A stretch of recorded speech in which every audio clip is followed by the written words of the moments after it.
जंगल में शेर अपने घमंड और जुल्म के कारण सब जानवरों को अपनी सेवा करने पर मजबूर करता था। लेकिन एक दिन एक दरवेश ने उसे समझाया कि ताकत तभी अच्छी होती है जब उसके साथ इंसाफ हो, वरना घमंड इंसान को अकेला कर देता है। शेर ने यह बात सुनकर हंसी उड़ाई और कहा कि उसे किसी की जरूरत नहीं।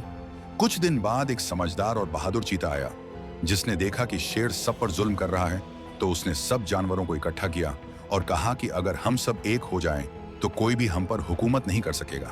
अगले दिन सब जानवर मिलकर शेर के सामने खड़े हो गए और कहा कि अब हम तेरे हुक्म नहीं मानेंगे। शेर ने जोर से दहाड़ मारी, लेकिन कोई पीछे नहीं हटा।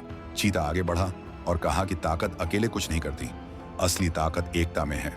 सब ने मिलकर शेर को हरा दिया। वो जख्मी होकर जंगल छोड़ गया। जानवर बहुत खुश हुए तो दरवेश ने कहा कि जब तक तुम सब एक रहोगे, इंसाफ जिंदा रहेगा, वरना नया जालिम पैदा हो जाएगा। इसके बाद चीता सबका नेता बन गया, लेकिन उसने सबको बराबर समझा। समय बीतता गया, जंगल में अमन कायम हो गया और दरवेश ने कहा कि घमंड का अंजाम हमेशा तन्हाई है, जबकि इंसाफ हमेशा सुकून लाता है, क्योंकि ताकत का मतलब हुकूमत नहीं बल्कि हिफाजत है, और जो दूसरों के साथ इंसाफ करता है वही असली बादशाह होता है।